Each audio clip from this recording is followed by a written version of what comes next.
السلام علیکم ورحمۃ اللہ وبرکاتہ۔ دو چیزیں ایسی ہیں جن کی سزا اللہ تبارک و تعالی دنیا کے اندر دے دیتا ہے۔ نمبر ایک، ظلم کرنے کی سزا۔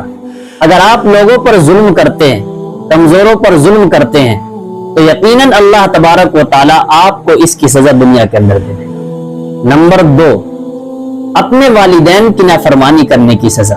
اگر کوئی انسان اپنے والدین کی نافرمانی کرتا ہے، اگر کوئی انسان اپنے والدین پر ظلم کرتا ہے، اگر کوئی انسان اپنے والدین کو گالی دیتا ہے، اپنے ماں باپ کو ستاتا ہے، تو یقیناً اللہ تبارک و تعالی اس کی سزا بھی آپ کو دنیا کے اندر دے دے گا۔ اس لیے بہت خوش نصیب ہیں وہ لوگ کہ جن کے والدین زندہ ہیں، جن کے والدین ان کے ساتھ ہمیشہ خوش رہتے ہیں۔ بہت خوش نصیب ہیں وہ لوگ کہ جو ہمیشہ اپنے والدین کو خوش رکھتے ہیں، ان کے ساتھ اچھے اخلاق سے پیش آتے ہیں، ان کے ساتھ نرمی سے پیش آتے ہیں۔ اس لیے کہ پیارے حبیب صلی اللہ علیہ وسلم نے ارشاد فرمایا، رضا رب تبارک و تعالی فی رضا الوالدین۔ والدین کی رضامندی میں اللہ تبارک و تعالی کی رضامندی ہے۔ اگر والدین ہمارے راضی ہیں، اگر ہمارے والدین ہم سے خوش ہیں، تو یقین جانیے کہ اللہ تبارک و تعالی بھی ہم سے خوش ہے۔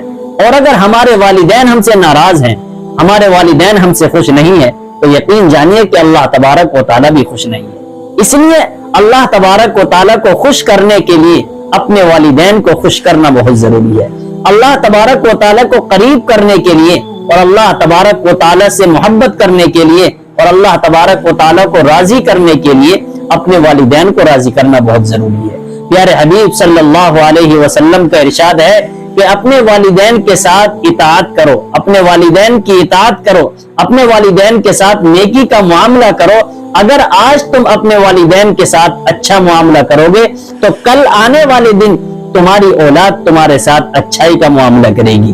اور اگر تم نے اپنے والدین کو ستایا، اپنے والدین کے ساتھ ظلم و زیادتی کی، اپنے والدین کے ساتھ اچھے اخلاق سے پیش نہ آئے، تو کل جو آپ کی آنے والی اولاد ہے، آپ کی ہونے والی اولاد ہے، آپ کے ہونے والے بچے ہیں، تو آپ کے ساتھ بھی وہی رویہ اختیار کریں گے جو آپ نے دنیا کے اندر اپنے والدین کے ساتھ اختیار کیا۔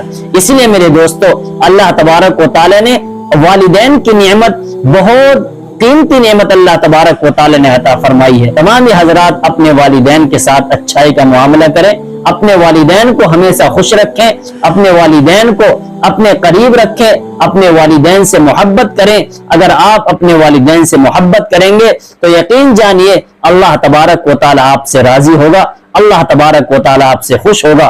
اللہ تبارک و تعالی ہم سب کو اپنے والدین کے ساتھ اچھائی کا معاملہ اور اچھائی کا برتاؤ کرنے کی توفیق نصیب فرمائے۔